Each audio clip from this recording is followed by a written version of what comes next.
João I, chamado o Rei de Boa Memória, nasceu em Lisboa em 11 de abril de 1357 e ali faleceu em 14 de agosto de 1433. Aclamado rei nas cortes de Coimbra, no meio da maior exaltação patriótica, em 6 de abril de 1385, foi, acima de tudo, um extraordinário patriota, um monarca de um talento invulgar, que não só foi o esteio da independência da pátria numa altura terrível da sua história, como o patrocinador da grande epopeia das descobertas no seu início, nos seus primeiros passos.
Aclamado em Coimbra, depois das cortes, Dom João I imediatamente se rodeou dos seus amigos para formar o seu grupo de trabalho de confiança. Aos cargos militares ascenderam Nuno Álvares Pereira, já conde de Orém, condestável do reino. Álvaro Pereira, seu tio, foi marechal do reino. Gonçalo Vasques Coutinho, alferes-mor. Para o comando da Armada foi nomeado Afonso Furtado. O grande cargo civil de chanceler foi entregue a Lourenço Anos Fogaça.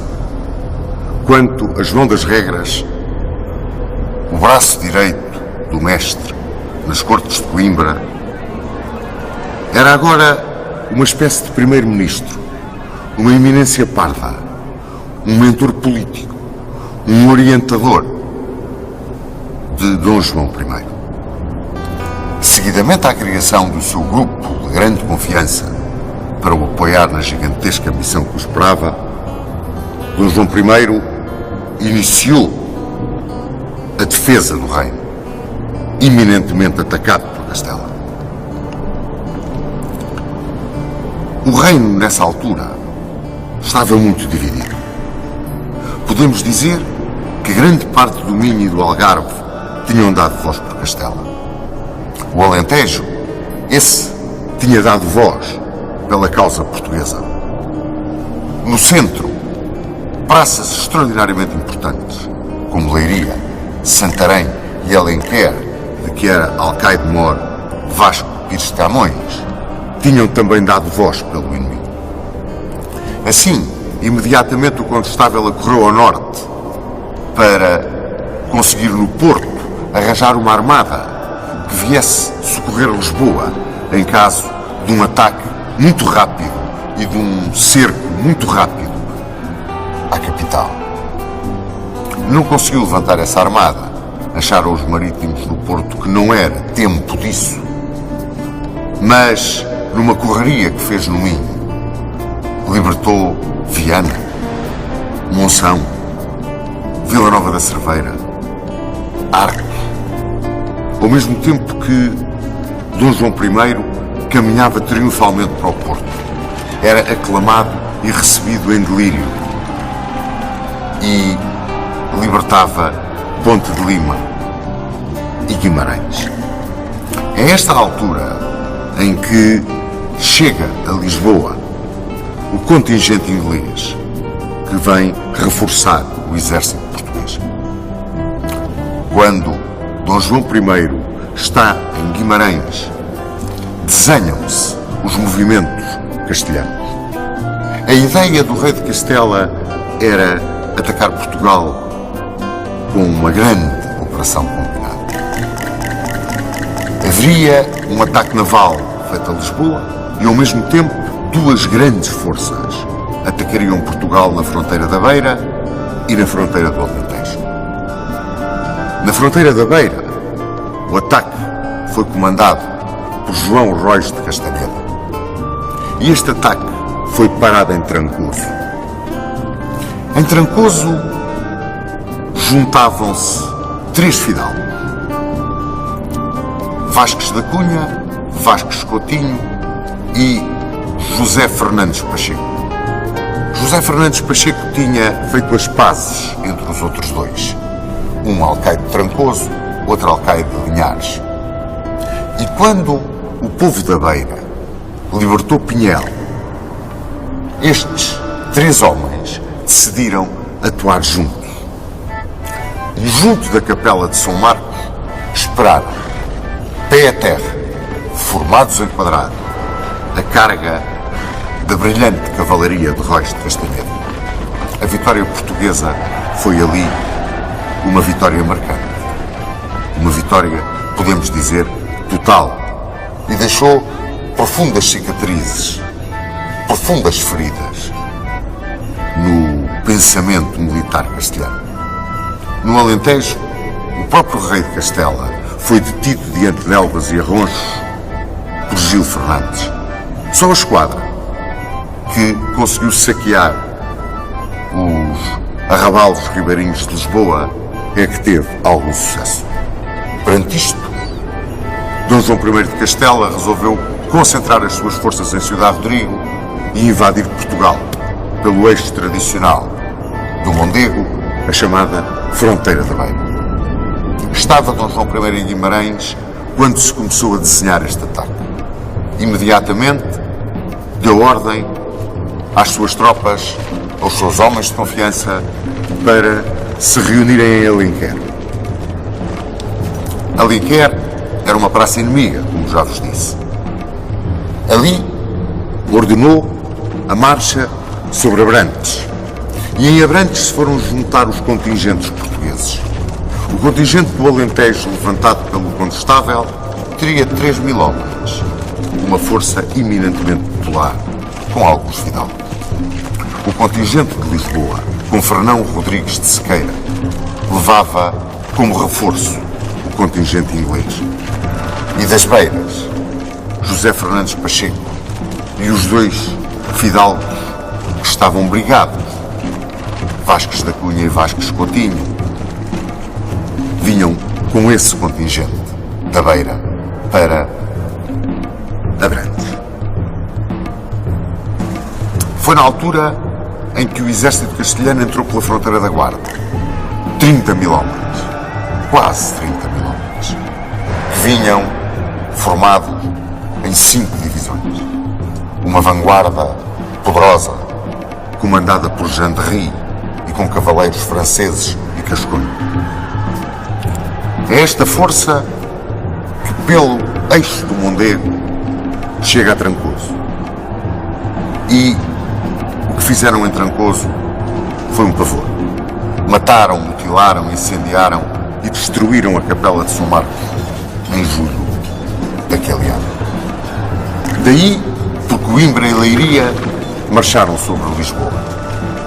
E no dia 12 de agosto de 1385, montaram a Real, muito aqui cerca do Mosteiro da Batalha, no Val da Azóia, onde Dom João de Castela mandou concentrar os alcaides dos castelos que tinham dado voz por ele em Portugal e os capitães das galés com as forças que estavam na sua armada e que estava fundeada no Tejo.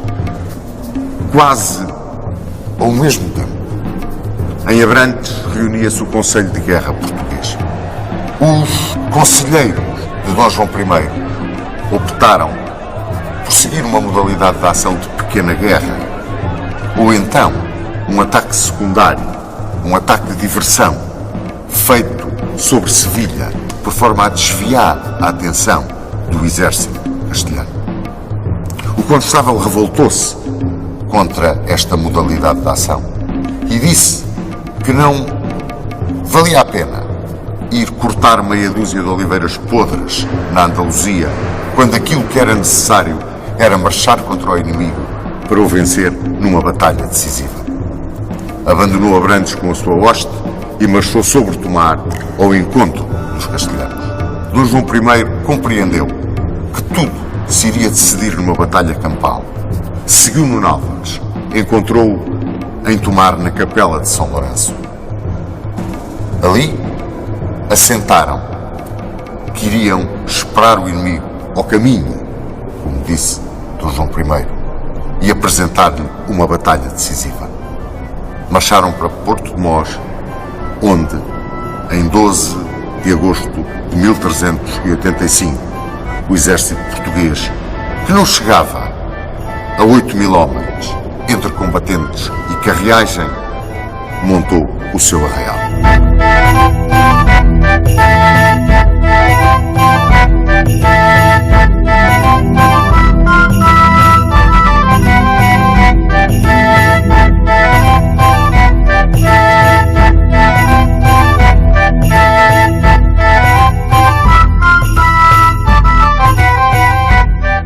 No dia 13 de agosto de 1385, que foi um domingo, Dom Nuno Alves Pereira, com mais 100 cavaleiros, onde vinham 2 cavaleiros de forças estrangeiras que aqui estavam, um cavaleiro cascão e um cavaleiro inglês, Jean de Montferrat e Bernard de Solá, vieram reconhecer o terreno entre os portugueses e os castelhanos.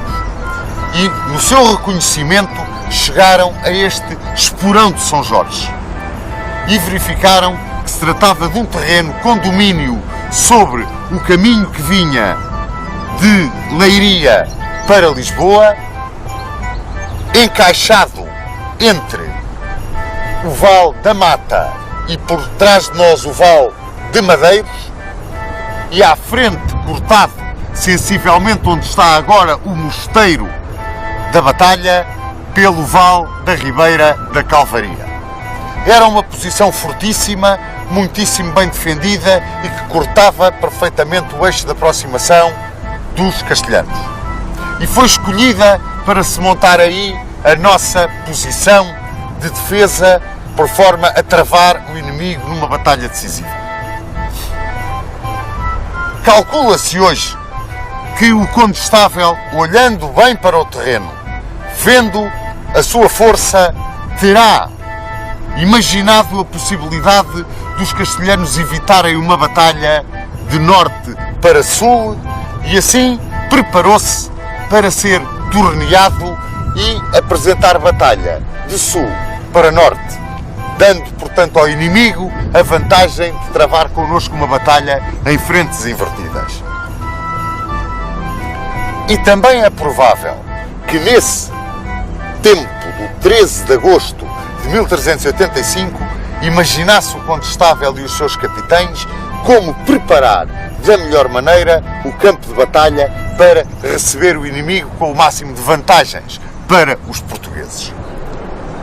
Madrugada do dia 14 de agosto de 1385, segunda-feira, as forças portuguesas saem de Porto de Mós e vão ocupar a sua posição defensiva, muito perto de onde agora está o Mosteiro da Batalha, no viso de um cabeço que dominava a Ribeira da Calvaria, e formaram, numa vanguarda, alas e reguarda, um retângulo de tropas com a carreagem à retaguarda desse retângulo. Os portugueses seriam cerca de 8 ou 9 mil, dos quais apenas 6.500, digamos, poderiam ser combatentes. Os números nem ainda hoje estão calculados com muita certeza, dependendo muito dos cronistas que nós estudamos. Nessa posição, aguardou-se a chegada do exército castelhano. Por volta do meio-dia dessa segunda-feira, no alto da Jardoeira, a norte de onde agora está o convento, apareceram os reconhecimentos das forças castelhanas. E esses reconhecimentos viram a fortíssima posição ocupada pelos portugueses. Houve um momento de paragem no movimento do exército inimigo e começaram os portugueses a ver que eles torneavam a nossa posição entre o Esporão de São Jorge e o mar, que está a oeste, tal como hoje pensamos que no Nova Espereira teria calculado que eles poderiam fazer na altura.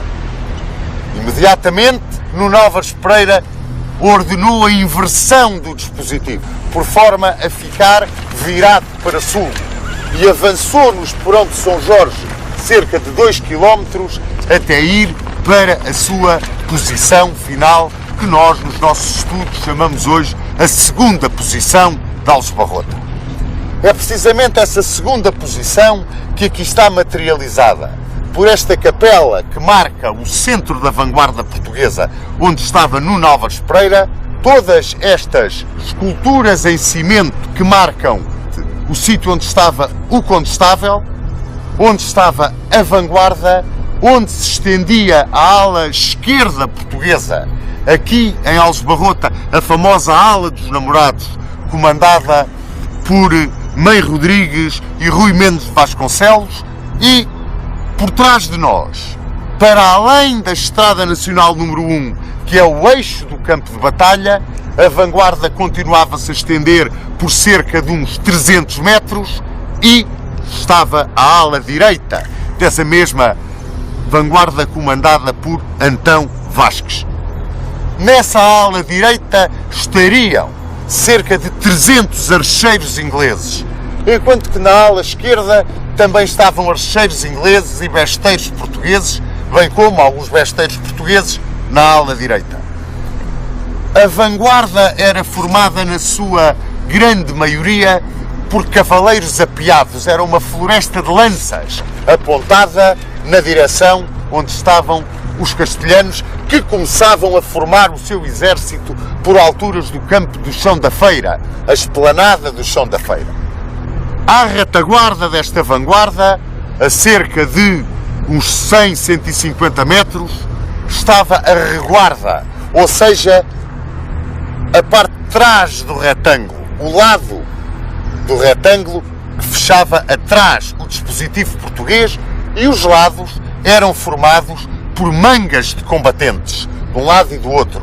Portanto, o dispositivo português era um retângulo com as orelhas avançadas.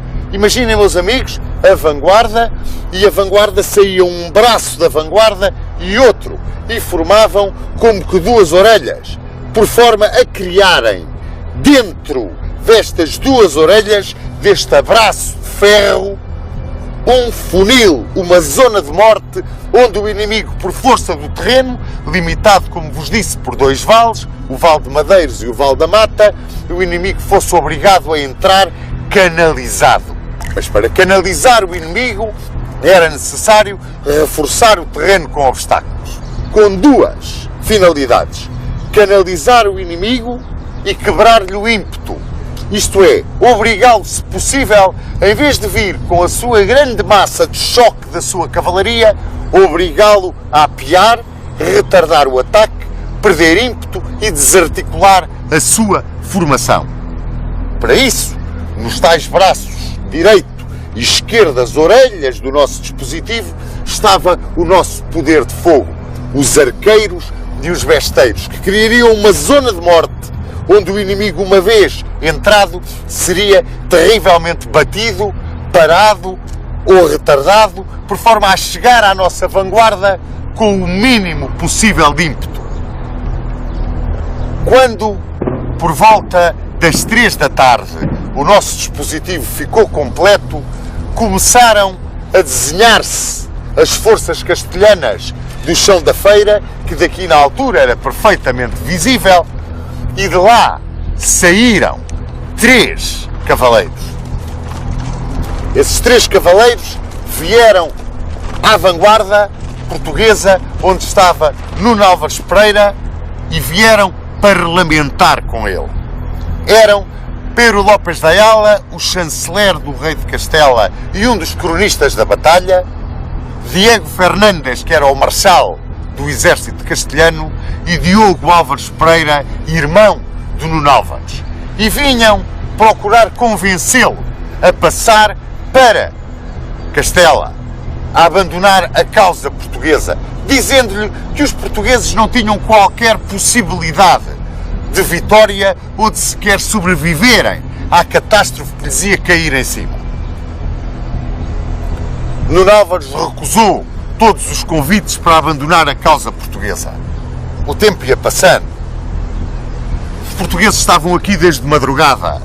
Um calor horrível. A sede que os combatentes aqui passaram foi de tal forma terrível que Nuno Álvares Pereira determinou que sempre estivesse uma bilha de água nesta capela, para todos aqueles que aqui viessem poderem mitigar a sede e lembrar a sede que os combatentes aqui passaram nesse dia 14 de agosto de 1385.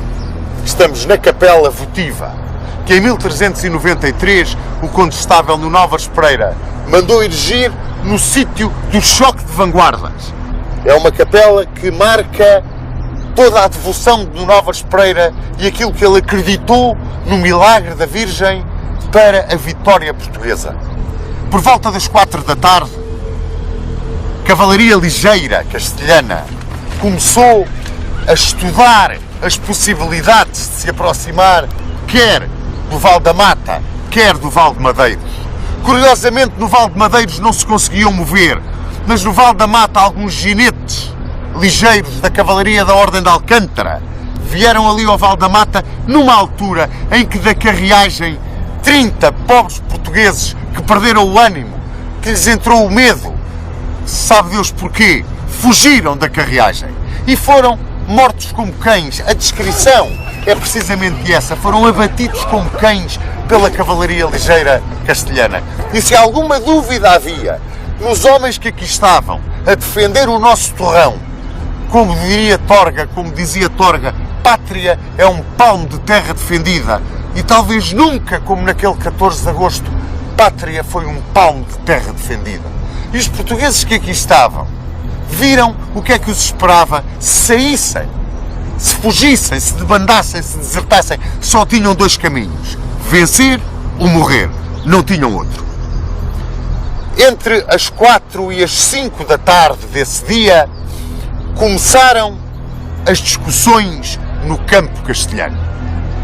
Vamos ver o que se passava no campo castelhano. Para terem uma ideia, porque agora vamos falar disso, do que era o poder de fogo dos exércitos de então. Começavam a aparecer as primeiras armas de fogo, as primeiras armas pirobalísticas. Eram os trons. O exército castelhano tinha alguns trons, meia dúzia deles, mas a grande força do poder de fogo residia nos arqueiros e nos besteiros. O poder de choque era dado pela cavalaria, pesadamente armada, blindada, por assim dizer, que utilizava o choque da carga dos seus cavalos na ponta das suas lanças. A tática que nós aplicávamos na altura estava muito influenciada pela tática inglesa e consistia numa combinação dos tiros dos arcos e das bestas com o choque contra obstáculos reforçados pela tropa apiada, a infantaria, com uma floresta de lanças onde a cavalaria se viesse esmagar. Tinha sido assim nos atoleiros, tinha sido assim em Trancoso e foi assim aqui em Alves Barrota.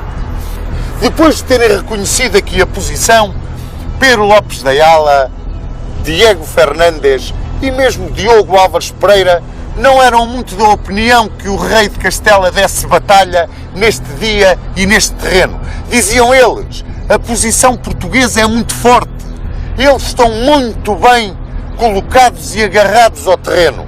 E estavam. Olha, a posição portuguesa estava reforçada à frente, como vamos ver, na chamada Zona das Covas de Lobo, por valas abertas no chão, tapadas com ramos, por forma a obrigar a cavalaria a apiar. Os cavalos a não poderem desenvolver toda a sua ação, a velocidade do seu galope e, porque caíam nas valas, pararem e obrigarem os combatentes a apiar. O terreno era também reforçado por cortaduras, as orelhas, a direita e a esquerda que avançam do retângulo e a frente da própria vanguarda estavam bordeadas também por um fosso. Diz o rei de Castela, numa carta que depois da batalha escreveu à cidade de Múrcia, que era uma cova onde cabia um homem até à cintura, esse fosso, que bordeava toda a frente da vanguarda. Reforçando ainda este sistema, havia para proteção do flanco esquerdo português e do seu flanco direito um sistema de abatizes.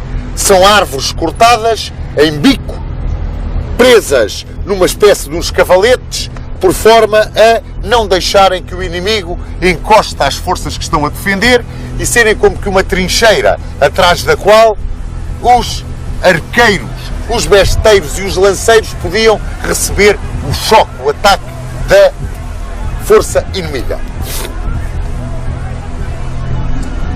Estamos virados agora para o chão da feira. O chão da feira está sensivelmente atrás desta linha de árvores que nós temos à nossa frente e aquelas casas que ali estão. O chão da feira está por trás daquelas casas. Foi dali que foi lançado o ataque castelhano. Durante a discussão que travaram os comandantes do exército castelhano, apareceram várias posições. A posição daqueles que aqui tinham vindo parlamentar e que aconselhavam o rei a não lançar o ataque. A posição dos cavaleiros portugueses que vinham com o rei de Castela, que eram os homens que tinham dado voz por Dona Beatriz, e os homens das praças que tinham dado voz também por Dona Beatriz e que se tinham junto ao rei de Castela na Azóia. O porta-voz deles era Dom João Afonso Telo, o tio de Leonor Teles, e que dizia que não podíamos ter mais atos de cobardia. Tínhamos tido um ato de cobardia quando recusámos batalha na primeira posição. E agora não podíamos ter um ato de cobardia recusando batalha aqui.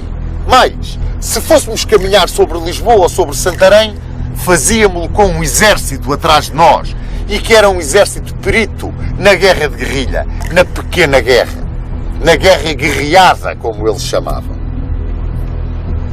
Havia a posição dos jovens fidalgos que vinham com o exército castelhano, a flor da cavalaria, a jovem cavalaria castelhana, que queria ganhar as suas esporas e estava convencida que podia varrer aqui do Esporão de São Jorge aquela meia dúzia de chamorros que ali estão. Os chamorros eram os portugueses, porque usavam o cabelo muito curtinho, cortado aos lados, como se fosse cortado à tigela. Eram os tosquiados, os chamorros, esses ali estão, aquilo não vale nada, é para ser varrido dali, vamos lá varrer com eles.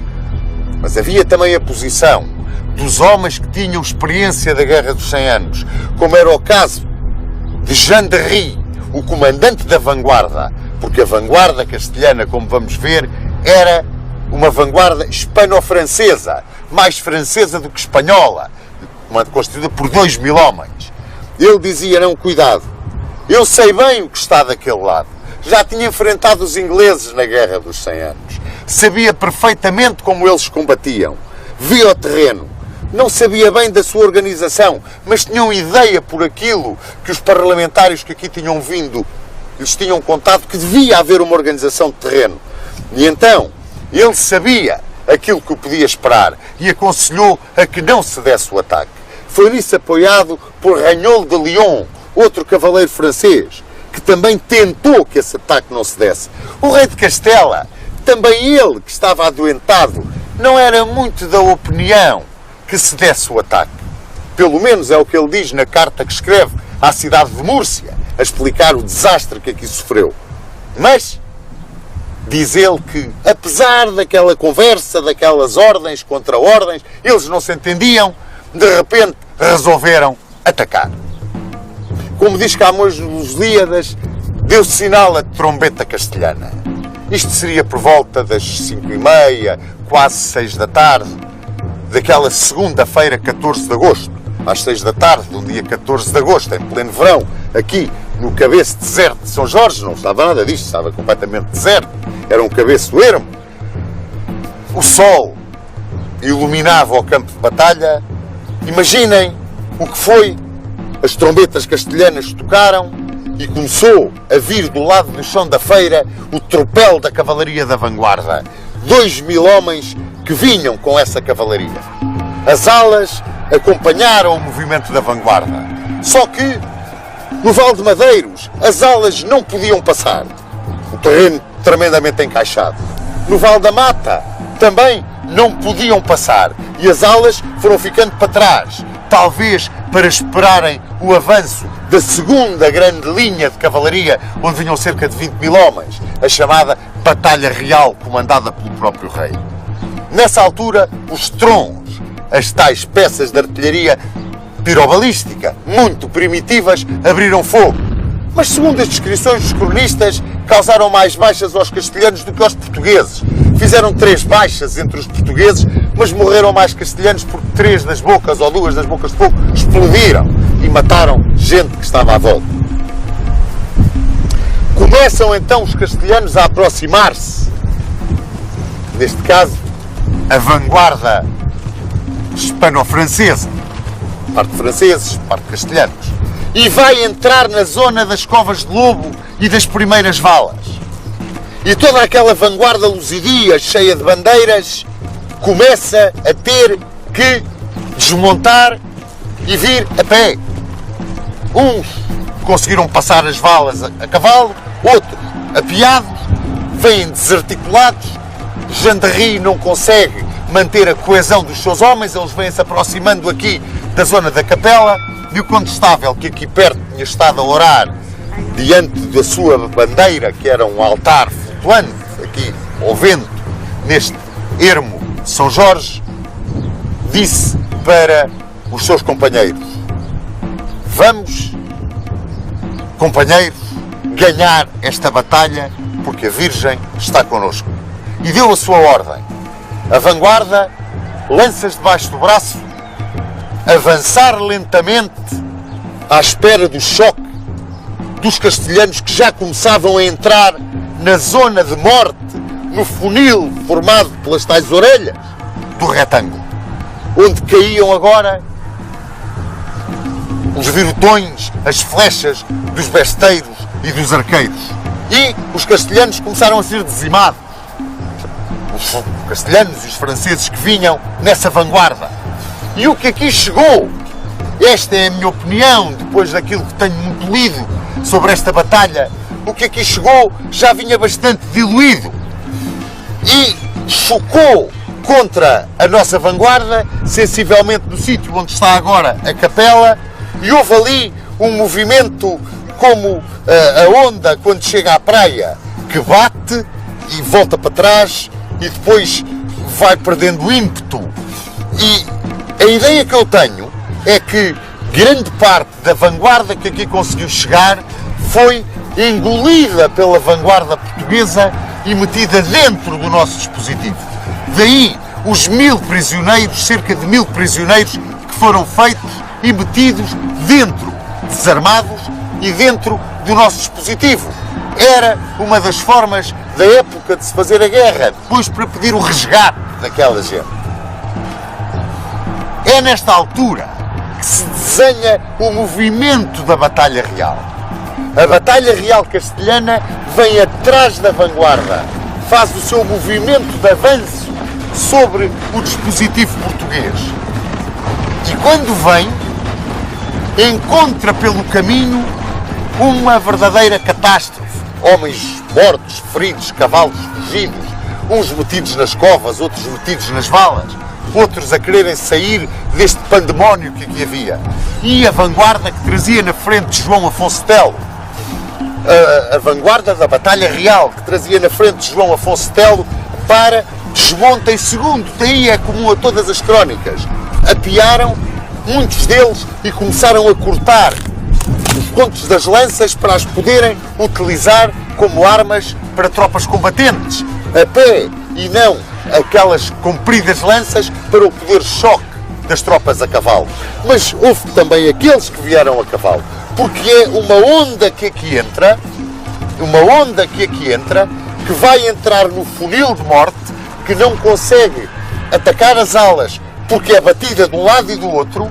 Estão a ver, batidos de um lado e do outro pelo poder de fogo português, são completamente canalizados, metidos pelo mesmo caminho por onde a vanguarda castelhana tinha entrado, portanto passando por cima dos mortos, dos feridos, dos cavalos, tudo aquilo, perdem ímpeto e vão chocar com a nossa vanguarda.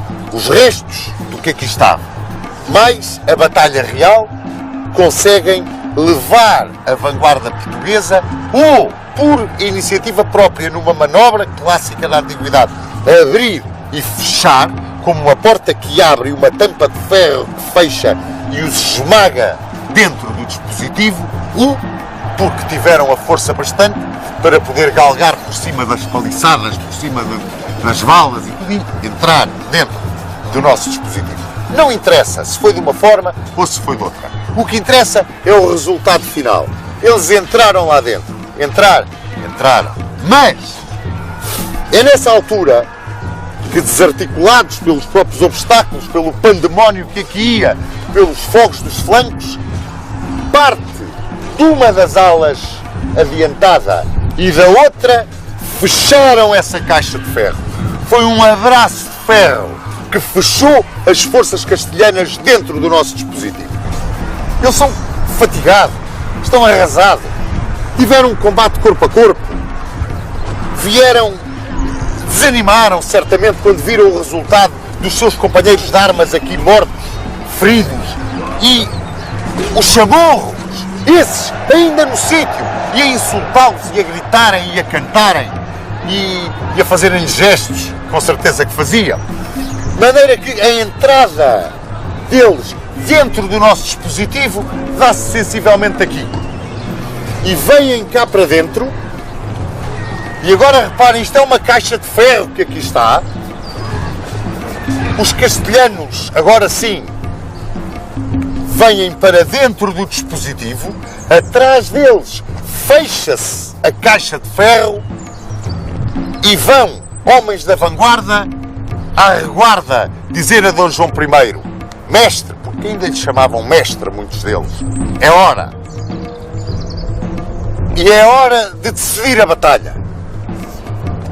E Dom João I, mais ou menos de onde está aquela casa que vai ser o museu do campo de batalha, Dom João I vem com a reguarda portuguesa e choca aqui contra os castelhanos que aqui tinham entrado.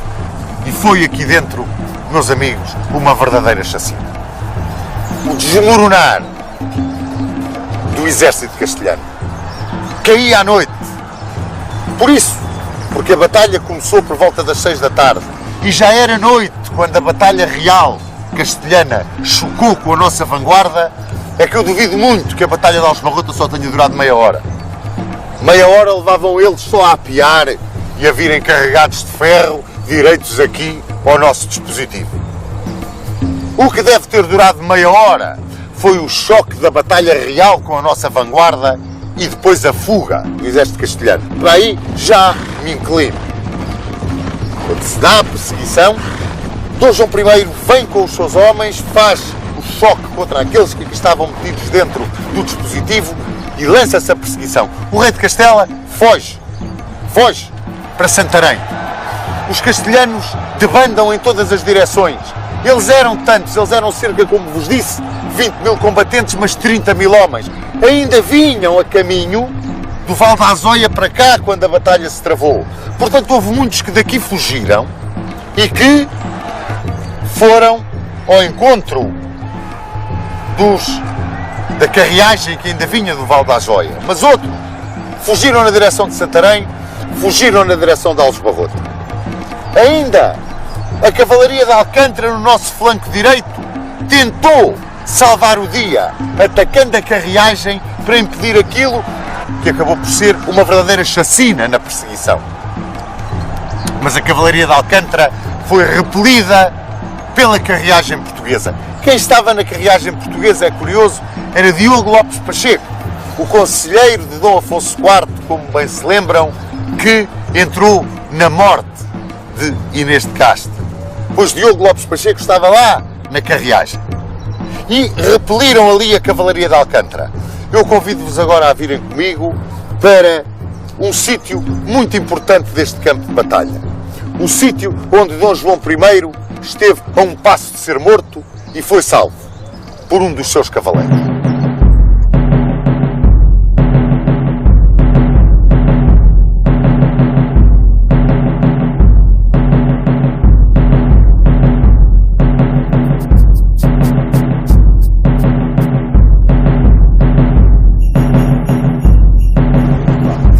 Caía a noite daquela segunda-feira, 14 de agosto de 1385. O exército português ganha a batalha, lançava a perseguição. Os castelhanos, sonhos destruídos, 4.000 mortos juncando este campo, 4.000 mortos, estavam em plena debandada. O rei fugido, a nobreza portuguesa que tinha dado voz por Castela, caída neste campo, e nesse pandemónio da perseguição, junto a este cruzeiro, dois homens travam um duelo de morte. Cobertos de ferro, batendo-se um contra o outro, até que um deles deita o outro por terra. O homem que cai por terra é Dom João I de Portugal. O homem que se prepara para acabar com ele é Dom Álvaro de Sandoval, talvez a primeira lança do exército de Castela, que tinha ficado para trás para proteger a fuga do seu rei. Nesse momento, vindo do meio da confusão da batalha, um cavaleiro com uma massa de armas dá uma maçada de armas na cabeça de Dom Álvaro de Sandoval e mata-o, salvando a vida de Dom João I. Era Martim Gonçalves de Maçada que, ao salvar o seu rei, ganhava a sua amizade e reconhecimento e repousa hoje numa campa rasa à porta da capela do fundador, no Mosteiro da Batalha, numa guarda perpétua ao homem que salvou e que seguiu com toda a força da sua alma de guerreiro. Chegava ao fim a Batalha de Aljubarrota.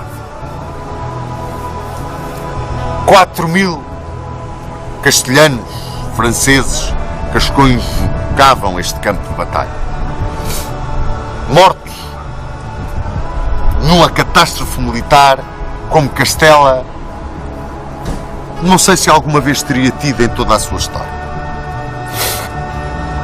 O rei em fuga para Santarém, onde embarcou na esquadra que ali estava a caminho de Sevilha.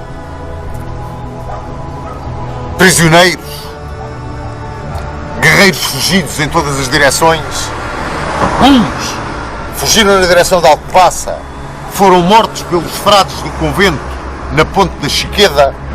Outros, reza a lenda, que dentro de Aljubarrota se terão escondido dentro de um forno numa padaria e que a padeira, Brites de Almeida, uma mulher algarvia, terrível, diziam que tinha 6 dedos em cada mão e que tinha uma vez sido pedida em casamento por um andaluz numa feira e disse-lhe que aceitava casar com ele se a vencesse num duelo de vara-pau, matou-o no duelo de vara-pau. E diz a lenda que essa padeira matou os 7 castelhanos com a pá do forno.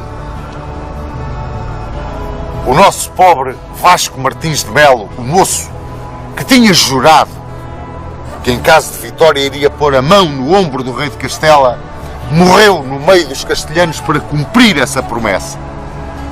Mas outra promessa, na manhã da batalha, ainda na primeira posição, Dom João I tinha agarrado num arco e numa flecha e, virado para o sítio onde estava o inimigo, lançou a flecha para o ar fazendo um voto à Virgem, que se ganhasse a batalha no sítio onde aquela flecha caía, pois nesse sítio mandaria construir um mosteiro em honra da Virgem. Lá está ele, o mosteiro da batalha. Nos despojos apanhados do lado castelhano, um oratório de prata lavrada foi levado por Dom João I para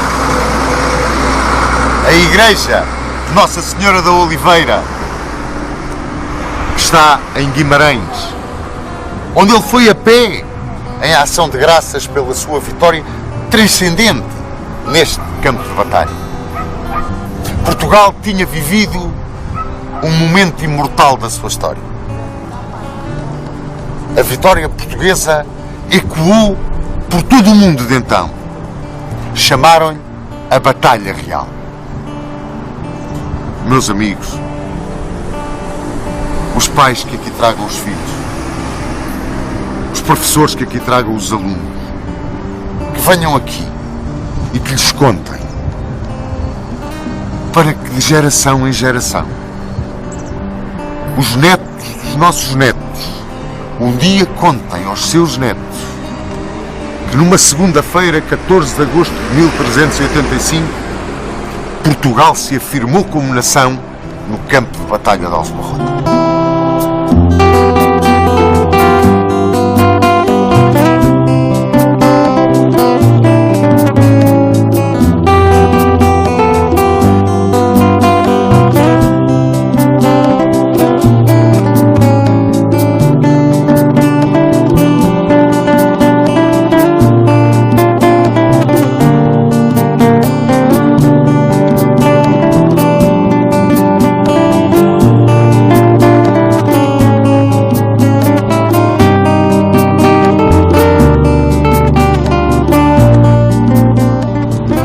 Depois da estrondosa vitória de Aljubarrota, caíra a grande nobreza.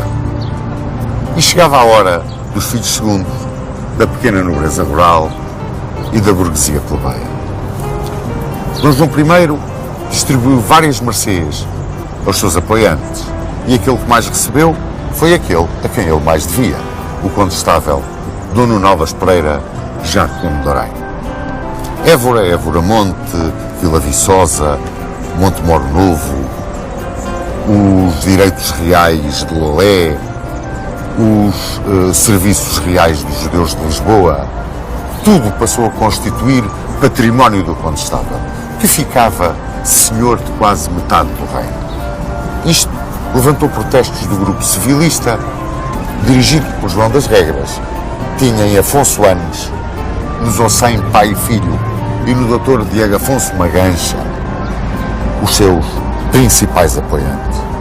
E este partido civilista pediu umas inquirições como no tempo de Dom Dinis, por forma a que a coroa não perdesse tanto poder, não perdesse tantas terras, porque além das terras dadas ao condestável, havia todas as regalias, todas as mercês concedidas aos concelhos e às vilas.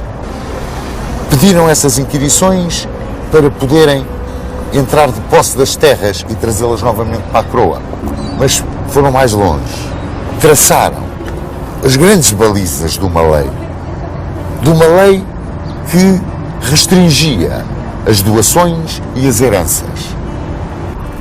Estavam assim lançadas as bases daquilo que um dia viria a ser a lei mental e que vigorou até ao fim dos morgadios, depois da Guerra Civil, já em pleno período do liberalismo.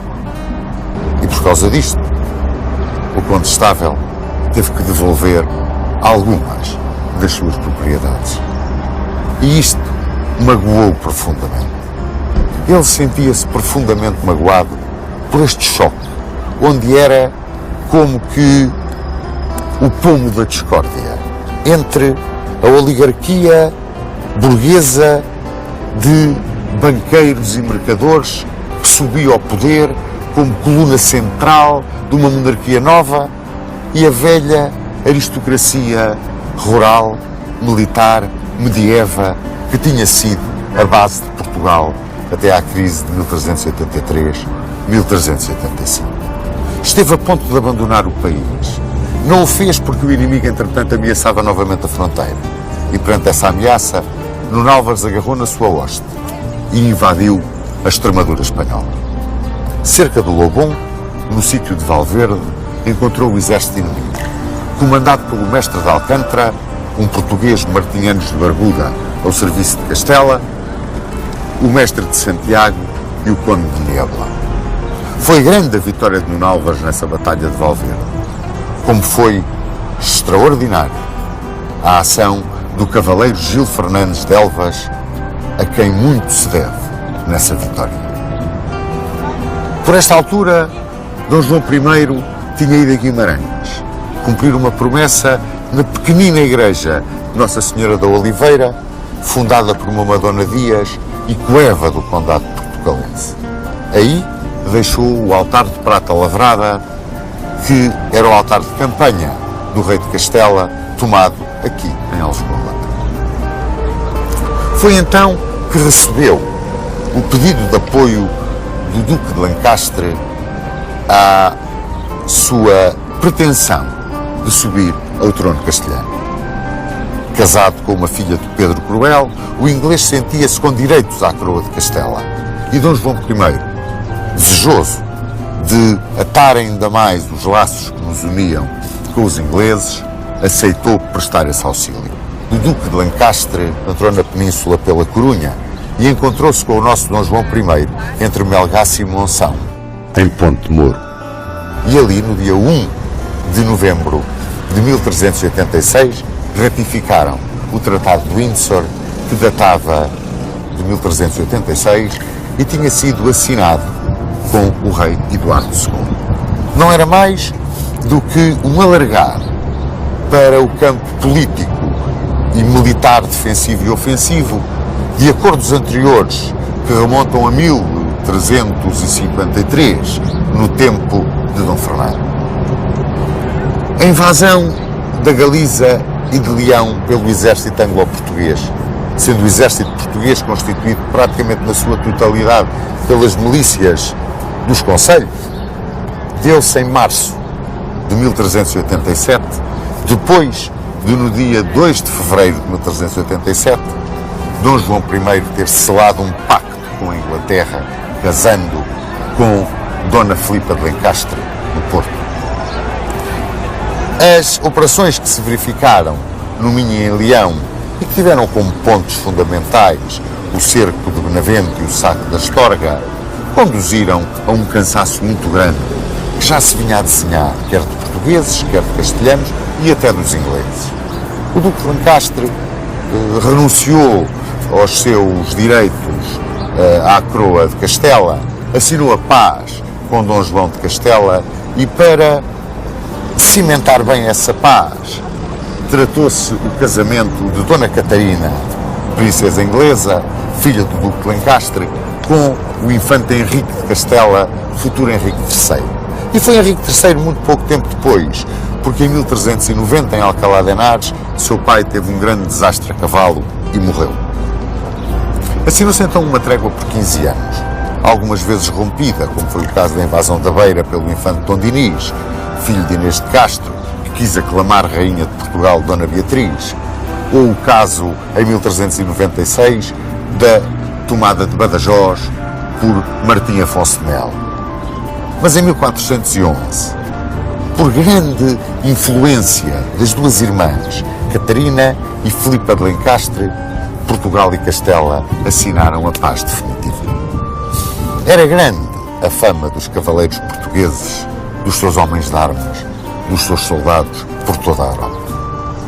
E tanto assim que o Duque de Lencastre, num episódio curiosíssimo, romanesco, de livro de cavalaria, por causa de um insulto a um certo número de damas inglesas, feito por fidalgos ingleses, pediu a intervenção dos cavaleiros portugueses para lavarem a honra dessas damas num torneio. É o episódio dos 12 de Inglaterra.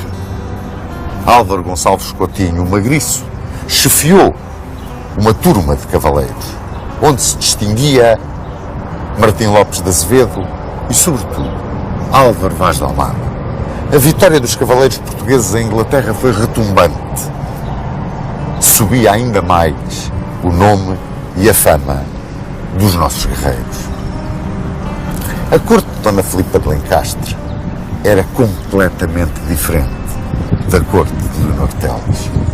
Era uma corte erudita, uma corte acolhedora, uma corte onde se respirava um ambiente de grande seriedade. De tanta seriedade que um dia em Sintra, Dona Filipa de Lencastre, tendo apanhado o seu marido, Dom João I, em flagrante, a dar um beijo a uma dama, olhou para ele muito fixamente e ele disse-lhe apenas: foi por bem.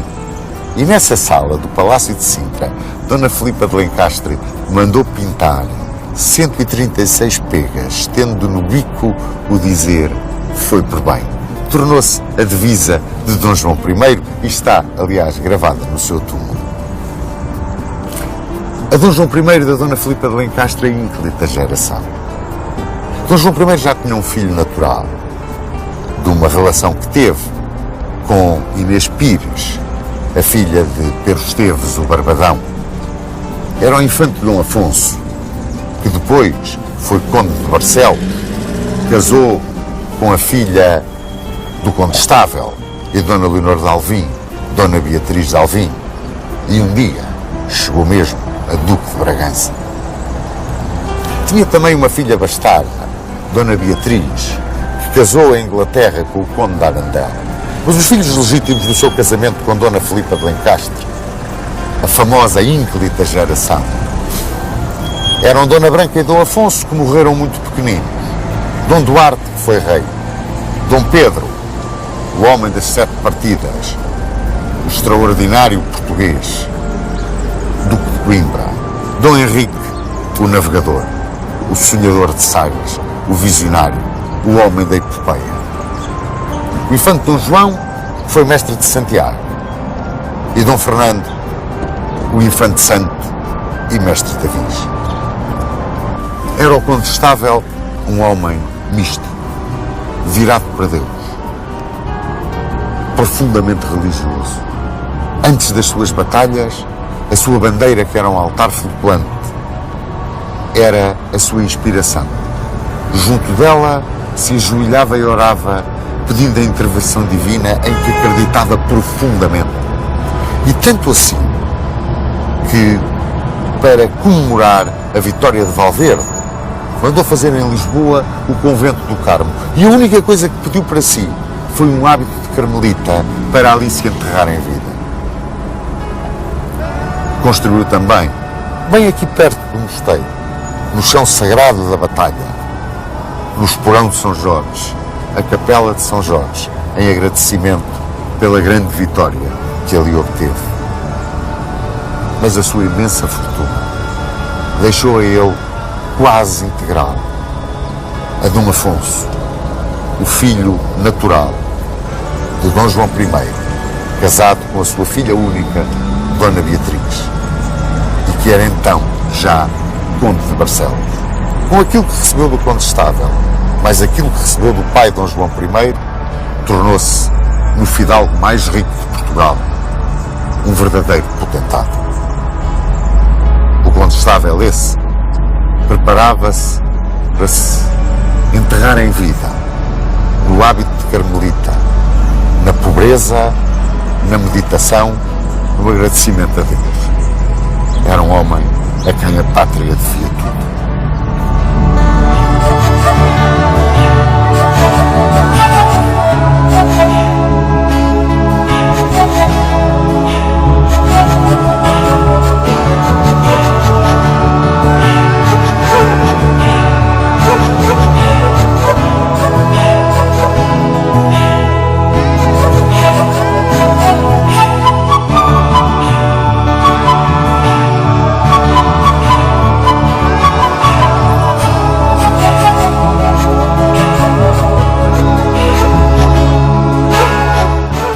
Os infantes Dom Henrique, Dom Pedro, Dom Duarte, os filhos mais velhos de Dom João I, Dom Duarte era o mais velho, sonhavam ser armados cavaleiros depois de praticarem um grande feito de armas. Era um desejo que eles frequentes vezes expressavam ao pai, mas a verdade é que Portugal já estava estabilizado, a paz tinha sido assinada com Castela em 1411, como se lembram, e o único campo de batalha que parecia assim mais perto de Portugal, onde eles se pudessem ilustrar, era o Reino Moro de Granada. Mas aí era quase uma impossibilidade ir atuar nesse Reino Moro de Granada, não íamos acrescentar nada ao nosso território, e aquilo estava dentro de outra área de influência de Castela. Então, um dia, no Paço de Sintra, o vereador da Fazenda, João Afonso, disse aos infantes e ao conde de Barcelos, que também lá estava, por que não fazer uma ação em Ceuta? Por que não atacar a chave do banco? E eu, quando digo a chave do banco, digo uma das praças que fechava o Estreito de Gibraltar e que tinha o terminal das rotas, das especiarias e do trigo que vinham pelo interior de Marrocos, do leste, lá do Oriente, e que tinha, portanto, uma extraordinária importância militar e uma extraordinária importância comercial. Por que razão não ir a Ceuta?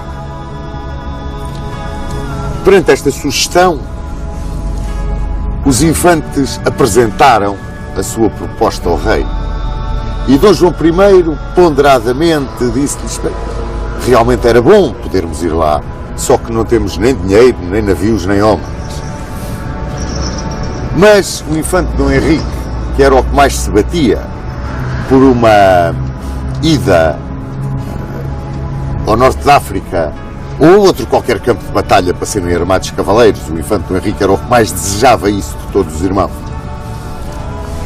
O infante Dom Henrique insistiu, foi procurar apoios, arranjou apoios junto da nobreza, ansiosa também por se ilustrar e por ter novas terras.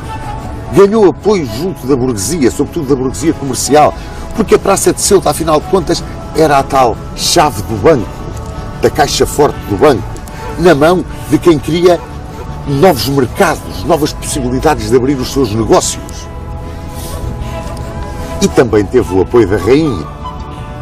A rainha Dona Filipa apoiou de uma forma entusiástica o anseio dos filhos irem conquistar Ceuta.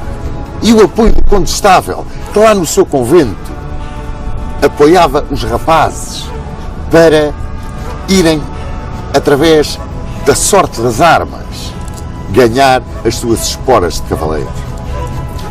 E dispunha-se a ir também com eles. É claro que perante estas pressões todas, Dom João I cedeu.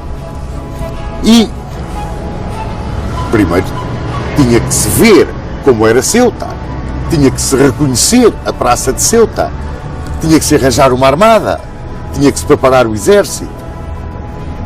Houve uma ajuda muito grande dos comerciantes e mesmo da grande nobreza.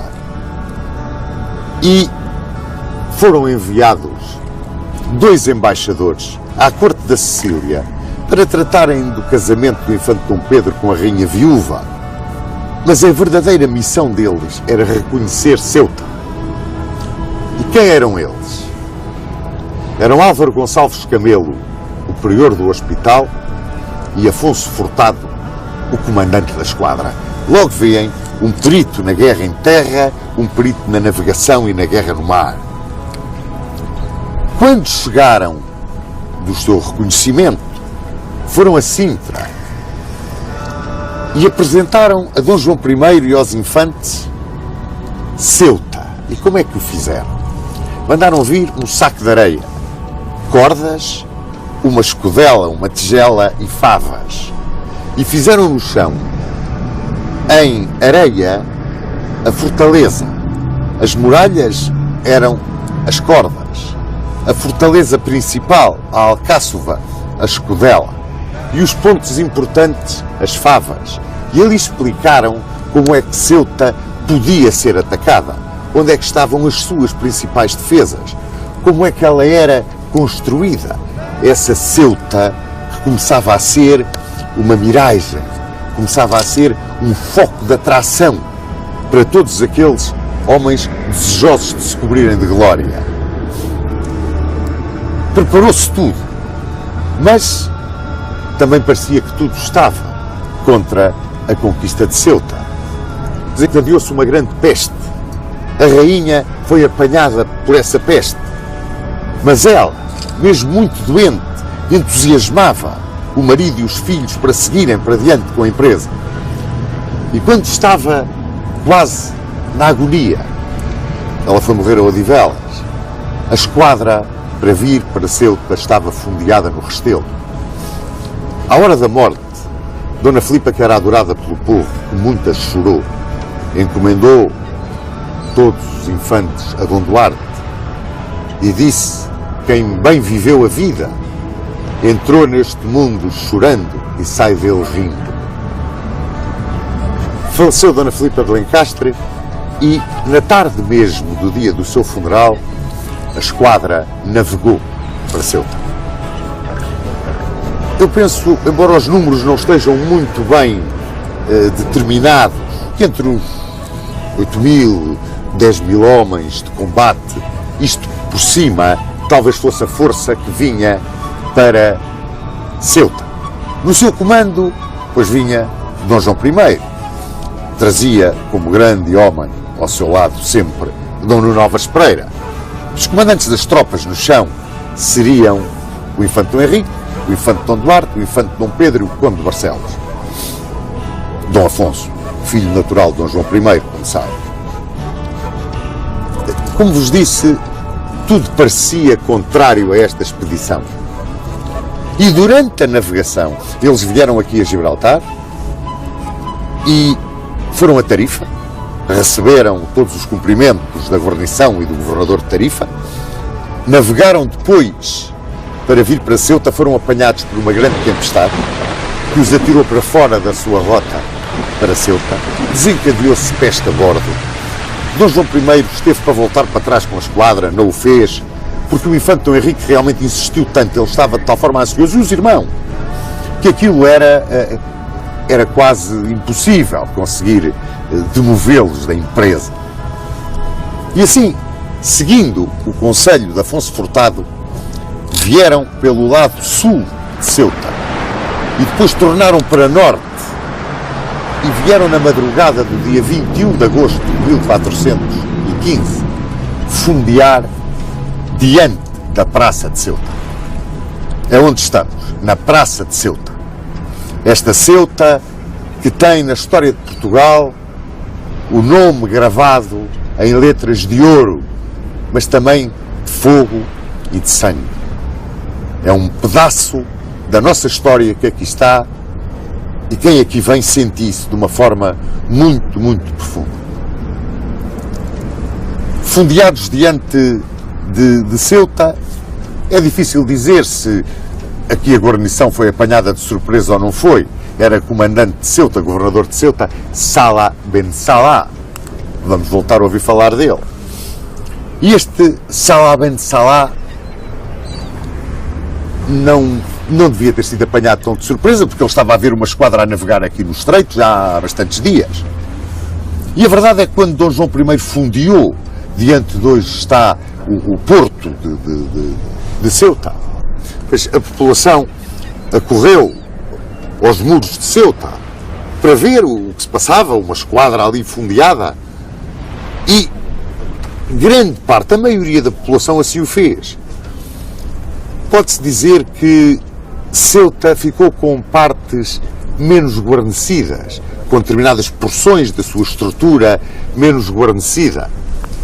Curiosamente, há quem diga que esse fundear da esquadra em peso quase diante do Porto foi a forma de fazer uma diversão, de atrair a atenção dos defensores de Ceuta para determinado ponto, quando a força de desembarque, digamos, comandada pelo infante Dom Henrique, saía da esquadra e vinha para a praia de Santo Amaro, quase na ponta norte desta península, porque isto é uma península. E na praia de Santo Amaro, naquela manhã de 21 de agosto de 1415, a força de desembarque, comandada pelo infante Dom Henrique e com ele o infante Dom Duarte, desembarcou, saltou na praia. Tinha o infante Dom Henrique pedido ao pai a honra de ser ele o primeiro a pôr pé na areia, ele que tanto se tinha batido por esta expedição. Pois adiante dele saltou João Fogaça, que era vedor da casa do Conde de Barcelos. Foi ele o primeiro a pôr pé em terra em Ceuta, na praia de Santo Amaro. E praia de Santo Amaro chamou-se depois praia de Santo Amaro, em honra do patrono do capelão de Dona Filipa de Lencastre. Ali as tropas lançaram o seu ataque contra a primeira porta que encontraram ao alto de uma ladeira. Pouca resistência aí devem ter encontrado, era um postigo, e correram para a segunda porta, porta que já lhes ofereceu bastante resistência, aí uma resistência maior. Essa porta foi tomada pelo infante, entraram na praça as forças portuguesas e, quando já dentro da praça começavam o seu combate com maior tenacidade, a defesa ia sendo cada vez maior, Dom João I foi desembarcar nessa praia de Santo Amaro, que passou a ser chamada Porto del Rei também. E aí desembarcou Dom João I, o Condestável e o infante Dom Pedro. E então assistiu-se a uma manobra. As forças iam conquistando Ceuta. Ceuta tem uma série de muralhas transversais às muralhas principais de Ceuta. E essas muralhas transversais têm portas. Iam de muralha em muralha, de porta em porta, abrindo caminho, e atrás vinha, como um carro vassoura que vai limpando tudo, a força de Dom João I, do infante Dom Pedro e o Condestável. Dividiram-se as forças do infante Dom Henrique e do infante Dom Duarte. As forças do infante Dom Duarte foram pela parte mais alta de Ceuta e as forças do infante Dom Henrique pela parte mais baixa de Ceuta. Durante estes ataques, chegou a Dom João I a voz de que Dom Henrique tinha sido morto em combate. E ele disse, com um ar muito triste, mas sem mandar suspender a operação: é a sorte comum a todos os guerreiros. E como guerreiros distinguiam-se 3 jovens fidalgos: Vasco Martins de Albergaria, Vasco Fernandes de Ataíde e Dom Pedro de Menezes. Estes 3 homens distinguiram-se enormemente durante o ataque a Ceuta. E quando as forças chegaram à última porta, a Alcáçova, e é curioso que nesta altura já havia muita gente que tinha fugido de Ceuta, os portugueses não cercaram Ceuta. As suas forças vieram por um ponto, uma porta da praça, e entraram por ela e foram empurrando a população contra o muro, por assim dizer, contra a parede. Só que aí havia uma porta e as pessoas foram fugindo e foram indo aqui para as montanhas à volta de Ceuta, onde se foram abrigando e vendo o que é que ia suceder. Quando as nossas forças chegaram a Alcáçova, na Mesquita Grande, onde depois Dom João I mandou fazer uma catedral, uma igreja, e depois foi a catedral e a catedral de Ceuta, morreu Vasco de Ataíde. Largaram-lhe uma pedra do alto de uma torre em cima da cabeça e mataram ali aquele bravíssimo fidalgo. Que aí a Ceuta. E há quem diga, nos cronistas árabes, que a população convenceu-se que os portugueses vinham saquear Ceuta e que se iam embora. Mas não, os portugueses vinham para ficar e ficaram. Iniciava-se o saque, que maravilhou a soldadesca, eu nunca tinha visto nada igual. Mobílias, preciosidades, joias, ouro. E um dos principais saqueadores de Ceuta foi o Conde de Barcelos. Saqueou as colunas da Alcáçova e levou-as para Portugal. Quando tudo acabou, na mesquita transformada em igreja, Dom João I armava cavaleiros os seus filhos Dom Duarte, Dom Henrique e Dom Pedro, mas esquecia-se do Conde de Barcelos.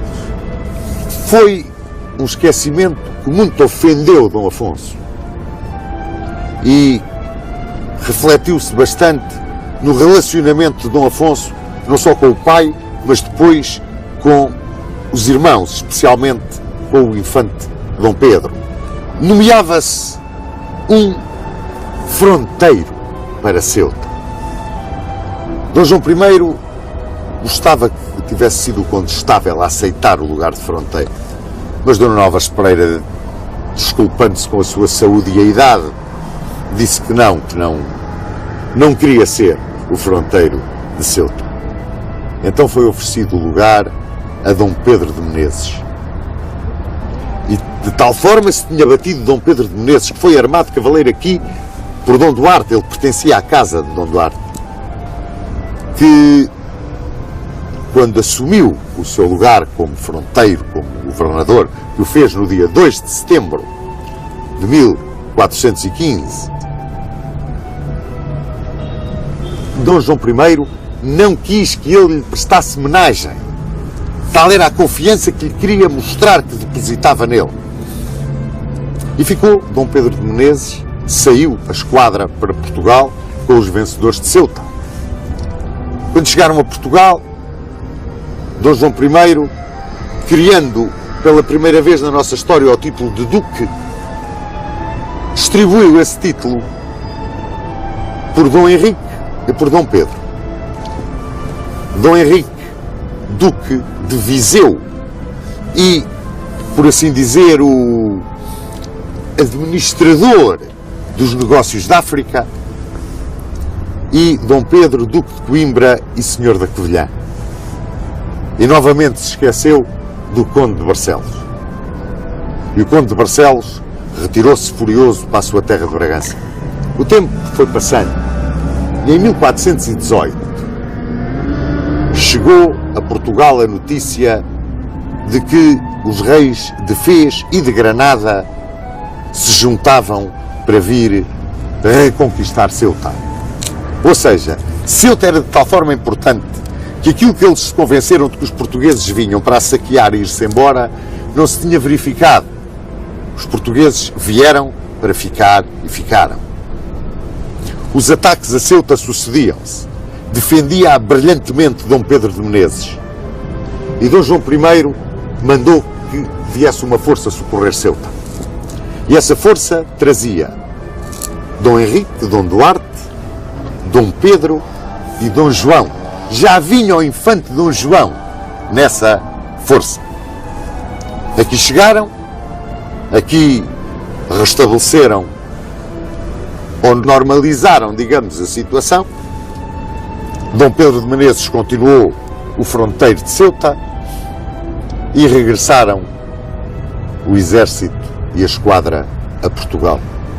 Só que o homem que aqui tinha vindo, o Duque de Viseu, Dom Henrique, o homem que aqui chegou em 1418 para ajudar a defender Ceuta, quando voltou para Portugal, não era o mesmo.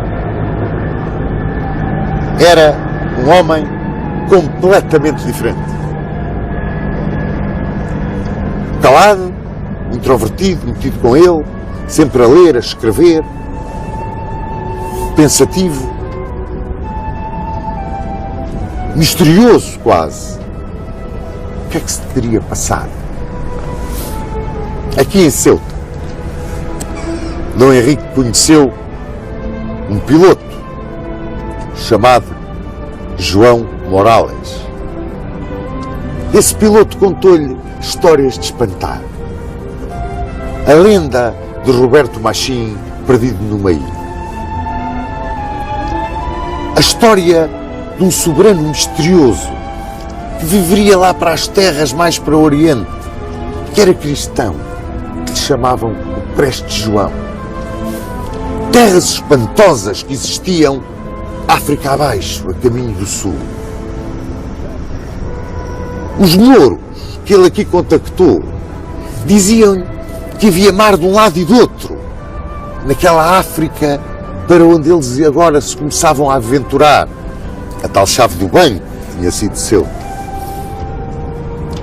Dom Henrique refugiou-se, por assim dizer, em Tomar. Ele era o administrador geral e governador da Ordem de Cristo. Até que ponto é que no espólio templário que essa Ordem de Cristo guardava religiosamente? Porque, como se lembram, a Ordem de Cristo foi formada em 1319 com os destroços da Ordem do Templo, os cavaleiros templários, com os seus conhecimentos, com as suas potencialidades, inclusivamente as suas práticas misteriosas, aquele espólio que dizem que tinha vindo para Portugal, vindo de França e de outras províncias onde os templários foram perseguidos e que foram guardados no Convento de Cristo e herdados pela Ordem de Cristo. Até que ponto é que esse espólio, variadíssimo, nunca se soube o que era, ou sequer que historicamente, em verdade, tivesse existido? Mas se existiu, qual foi a sua influência na aventura em que se ia lançar o infante Dom Henrique? Há, no entanto, uma coisa que eu muitas vezes tenho pensado. Portugal estava destruído, digamos, na sua agricultura, na sua força de trabalho, porque tinha acabado uma guerra longa, desde 1370 até 1411, com um período de trégua. Não havia dinheiro. Queixava-se Dom João I de não o ter para vir a Ceuta uma vez. Como era possível ir para essa aventura dos descobrimentos? Mas, mãe, era um povo praticamente analfabeto e não chegava aos 2 milhões de habitantes. Como é que se lançou nessa aventura? Indo para o desconhecido, de olhos fechados? Será isto verdade? Qual é a ligação com a ida no reinado de Dom Afonso IV às Canárias? Onde é que está a chave deste enigma? Na herança dos Templários? A verdade é que Dom Henrique passou em Tomar uma série de anos e depois buscou terra em Sagres e para lá foi com os seus homens do mar, os seus pilotos, os seus moços de embarcação. Criou uma escola. Ali apareceu Jaime de Maiorca, que era o cosmógrafo mais importante da época. Todos queriam a chave do mar tenebroso. Esse mar tenebroso que o infante Dom Henrique queria conquistar. E tudo se resumia àquela frase: quem passar o cabo não, voltará ou não. E ele queria o passar e voltar. Tinha melhorado extraordinariamente a caravela, que agora podia navegar a Avelino. Tinha arranjado uma série de instrumentos, de cartas. Estava, portanto, pronto para essa aventura extraordinária de abrir novos mundos ao mundo. Portugal estabelecia alianças. Estabelecia uma aliança com Aragão e outra com Urgel. Com a filha do rei de Aragão, Dona Leonor, casava o herdeiro da coroa, Dom Duarte. E com Dona Isabel de Urgel, filha do conde de Urgel, casava Dom Pedro, duque de Coimbra. Curiosamente, O rei de Aragão e o conde de Urgel eram inimigos figadalhos, inimigos mortais. Começava-se a desenhar o quadro que a seguir se projetava no reinado de Dom Duarte para essa marcha, essa estratégia do infante Dom Henrique por mar para sul, por terra, por Marrocos. Essa estratégia que, vamos ver, tinha o apoio de muitos, tinha a crítica daqueles que eram talvez os mais lúcidos dos homens da ínclita geração.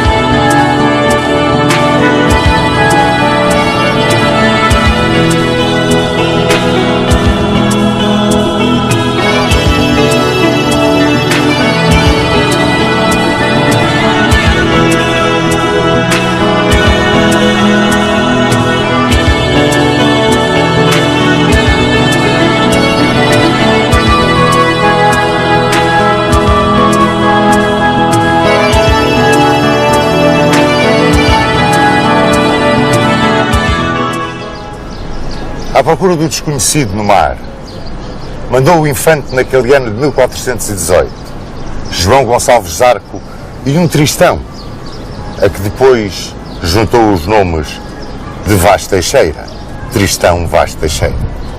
Navegaram no oceano, estiveram perdidos, até que descobriram uma ilha. Chamaram-lhe Porto Santo. Seria essa a ilha de que João Morales, em Ceuta, falara ao infante? Regressaram e o infante achou que aquilo era muito pouco. E no ano seguinte, 1419, mandou-os mais além, mais além. Com eles ia Bartolomeu Postrelo. Levavam uma coelha cheia e chegaram a Porto Santo, onde deixaram a coelha e navegaram direitos às nuvens que sistematicamente se amontoavam no horizonte. Furaram essa cortina de nuvens e descobriram uma ilha maravilhosa. Chamaram-lhe a Madeira. Pela Europa e até Constantinopla ecoava então o nome do Duque de Coimbra, o infante Dom Pedro. Com Álvaro Vaz de Almada percorreu a Sérvia, esteve em Roma e em Veneza, foi acarinhado por reis e por príncipes, conheceu o mundo e voltou pela Inglaterra, por Aragão. E em Aragão apaixonou-se por Dona Isabel de Urgel, a filha de Jaime II, o rival acérrimo, quase mortal, do sogro, do herdeiro da coroa portuguesa, Dom Duarte. Quando chegou, o infante Dom Pedro foi à procura do infante Dom Henrique, de quem era tão amigo. Trazia-lhe o livro de Marco Polo. Ele, o infante das 7 partidas, dava ao irmão o relato das grandes aventuras, dos grandes sonhos, da busca do Preste João. Em 1 de novembro de 1431, aqui, do outro lado de Lisboa, na colina do Carmo, num convento, morria Frei Nuno de Santa Maria. Rodeava-o a corte, rodeava-o o amor de um povo inteiro. Tinha sido o maior capitão da história de Portugal, com o nome de Nuno Álvares Pereira. Fora um gênio militar, um patriota de eleição. E morria feliz. Morria no meio daqueles por quem tudo dera pela sua liberdade e a sua independência. Lá do Algarve, do seu rochedo de Sagres, o infante mandava ao mar o comendador de Almorol, Gonçalo Velho Cabral, seu companheiro em Ceuta. Ia à procura da Atlântida, perdida no Atlântico, em que o infante tanto acreditava. E em 14 de agosto de 1432 descobre a ilha de Santa Maria. Em 29 de setembro, a ilha de São Miguel. E uma a uma, em 432 e 1433, vai descobrindo os Açores. E chamou-lhe Açores, porque era essa a ave que voava nos céus das ilhas descobertas. Foi ele, Gonçalo Velho Cabral, o primeiro capitão donatário daquele arquipélago. 14 de agosto de 1433. À força de remos, num barco, onde vêm os infantes, os grandes cavaleiros da corte, atravessa o Tejo, um verdadeiro espectro na hora da morte. É uma pálida sombra daquilo que um dia foi. É Dom João I, que quer vir morrer na sua querida Lisboa dos Sete Oiteiros. Trazem-no para aqui, para a Alcáçova do Castelo de São Jorge. Diz a lenda que à hora da morte, naquele 14 de agosto de 1433, quis ouvir da boca de Frei Gil Lobo, como uma oração fúnebre dita em vida, a história do dia mais glorioso da sua vida, o dia da Batalha de Aljubarrota. Cumpriam-se 48 anos sob a grande batalha decisiva da nossa história.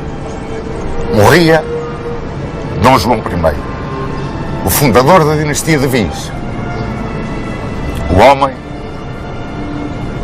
que nos porão de São Jorge comandara o exército que tinha salvo a pátria e tinha garantido a sua independência.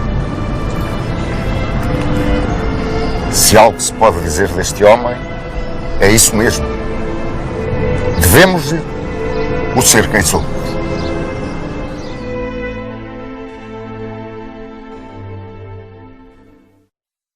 Depois de termos analisado o reinado de Dom João I, ficamos com a curiosidade de saber a opinião do Sr. Dom Duarte, não só sobre o reinado de Dom João I, mas sobretudo sobre a figura de Dom Nuno Álvares Pereira, que é, juntamente com Dom João I, o fundador da Casa de Bragança. É verdade, até porque foi a filha de Nuno Álvares que casou com o primeiro Duque de Bragança e que herdou uma boa parte das terras que Nuno Álvares tinha recebido do rei e começou, portanto, a fortuna da família, que durou até aos anos 40, quando por morte do rei Dom Manuel II, o governo português da altura tomou as propriedades da família, o morgadio da Casa de Bragança, e transformou-as na fundação da Casa de Bragança. Foi assim o primeiro confisco, a primeira nacionalização das terras no Alentejo. Mas realmente Nuno Álvares, para mim, é o homem mais extraordinário da nossa história, porque junta as qualidades de um gênio militar que sempre ganhou as batalhas em que conduziu, com as qualidades de um santo. Aliás, eu sou da opinião que um militar tem que ser santo, porque senão facilmente torna-se um criminoso. Tem o poder de matar, de decidir da vida dos outros. E dentro da mentalidade da sua época, da mentalidade da cavalaria medieval, da mentalidade que ele queria seguir o exemplo dos cavaleiros do rei Artur, ao mesmo tempo ultrapassou a mentalidade da época e criou técnicas de combate que não eram praticadas ainda, como as que levaram à vitória de Aljubarrota e também parte de Atoleiros. Não é? Portanto, ao mesmo tempo, era um homem que, sendo profundamente místico, e, enfim, a Igreja vai canonizá-lo este ano, segundo tudo indica, será canonizado.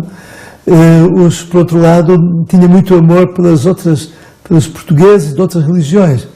Ele construiu, pelo menos que se saiba, 2 sinagogas para os judeus e pelo menos uma mesquita para os mouros. Ao mesmo tempo, cuidava muito dos prisioneiros espanhóis, a quem deu terras e tentou fixar, e conseguiu que se fixassem em terras portuguesas. Houve alturas em que mandou comida para aldeias castelhanas que passavam fome e também evitava que houvesse mortos nas batalhas.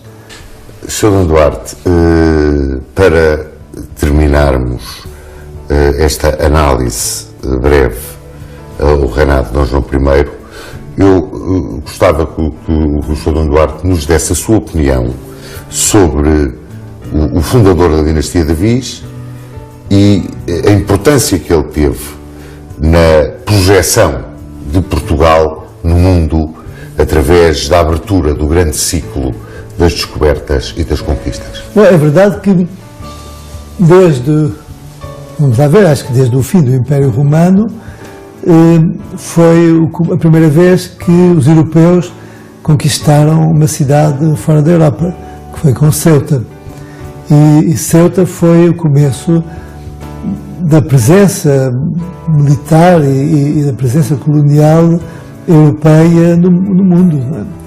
E, aliás, curiosamente, o Nuno Álvares foi ouvido por Dom João I, antes da expedição a Ceuta, e insistiu que queria ir também.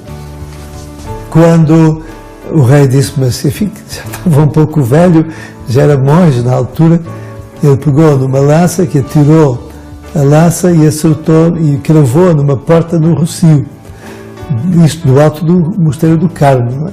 Daí vem a famosa frase, quando ele diz, se eu sou capaz de cravar uma lança no Rossio, também posso cravar uma lança em África. Não é? Ainda hoje se usa essa expressão para dizer, fazer uma coisa difícil. Mas, na verdade, Dom João I conseguiu marcar o Portugal do futuro. Não é? Foi a partir daí que nós começámos a ter uma expansão mundial que ainda hoje está presente em todo o mundo. Não é?